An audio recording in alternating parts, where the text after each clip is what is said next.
Bannier pour le MoDem. Merci Monsieur le Président et merci tout particulièrement, comme je suis président du groupe Livre, d'avoir mis la lecture à l'ordre du jour. Messieurs, pour avoir lutté de très près des années durant auprès d'élèves contre l'a priori du « ce n'est pas pour moi », je vous remercie, messieurs, d'avoir rappelé dans votre rapport combien se situe là l'enjeu premier, primordial de la lecture.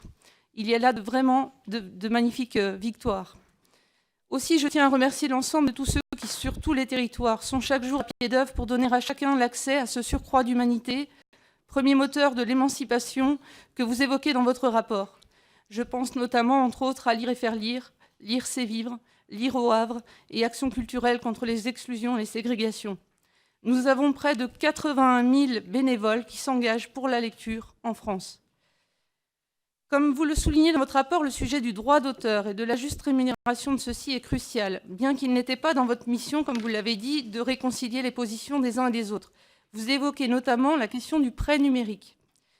Pouvez-vous revenir sur ce sujet ?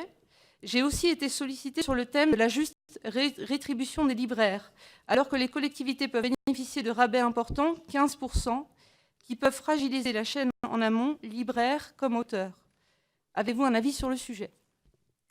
Merci, Madame Bannier. Essayer de répondre. Sur le prêt numérique entre bibliothèques,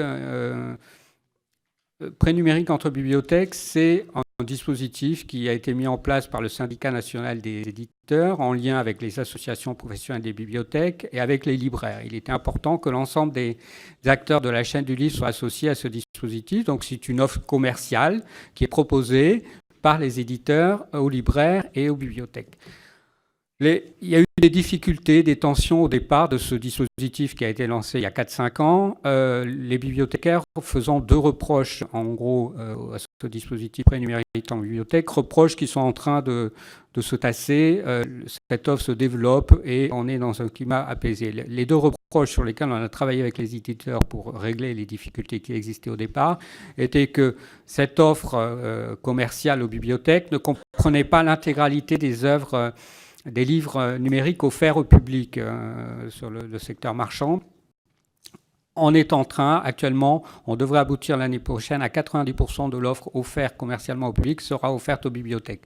On a un certain nombre de difficultés pour atteindre 100% de l'offre, mais on devrait être à 90% de l'offre et donc les bibliothèques auront sensiblement le même titre disponible que nos concitoyens.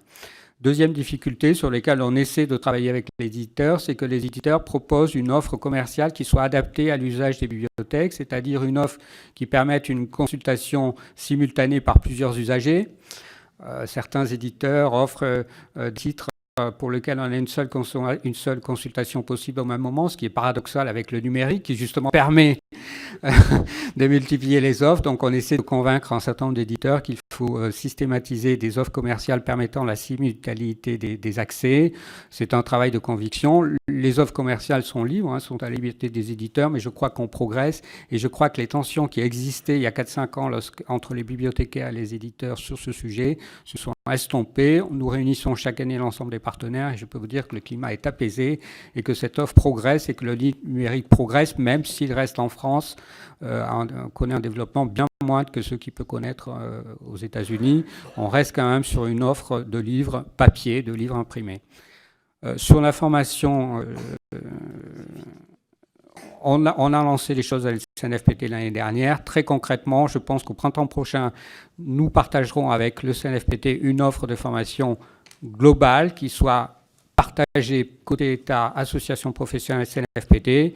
Et à partir du second semestre de 2020, nous mettrons en œuvre cette offre en proximité, en région, avec l'ensemble des partenaires. Il faut savoir que la chaîne du livre est de plus en plus fragilisée, que les ventes de livres, vous le suivez, sont en déclin, que les éditeurs ont de plus en plus de mal avec une situation qu'on constate un peu partout, c'est-à-dire que et qui est très dommageable pour la diversité, c'est-à-dire qu'il y a une concentration des ventes sur un certain nombre de titres, et autrement, vous avez des livres qui ne se vendent plus du tout. C'est-à-dire que, comme dans d'autres secteurs de la société, vous avez un rétrécissement de la classe moyenne, net. C'est-à-dire il y a un certain nombre de gens, de vedettes, et puis il y a d'autres. Voilà, premier point. Donc, comme la rentabilité d'un titre, c'est disons 2-3 000 exemplaires, et les titres qui se vendaient à 2-3 000 exemplaires, ils se vendent à 600. Donc ils sont plus rentables. Donc est-ce qu'on va continuer à les publier? Donc on voit ça dans ce qu'on appelle les grands formats. Après, le poche, c'est autre chose. Parce que le poche, c'est déjà une sorte de sélection, puisque ne vont en poche que ceux qui ont marché en grand format. Donc cette question du livre, moi je suis prêt à revenir quand vous voulez sur la question du livre, de manière générale, parce que ça c'est la question des éditeurs. La question des libraires est aussi grave, parce que vous avez deux grandes situations. La première situation, c'est évidemment le numérique et Amazon, donc qui prend une place de plus en plus grande.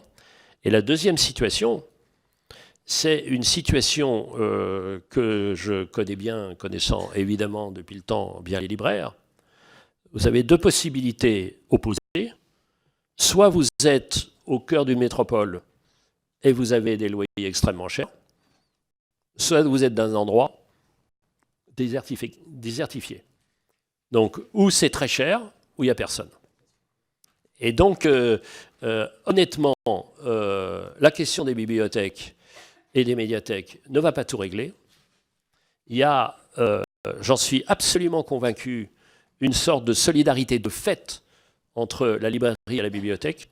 On ne peut pas imaginer qu'il y ait seulement des bibliothèques sans des librairies en bonne santé. On a l'exemple de Pau. Et moi, si vous vouliez organiser une réflexion sur la question de toute la chaîne du livre, en complément à ce travail sur les bibliothèques, c'est absolument quand vous voulez.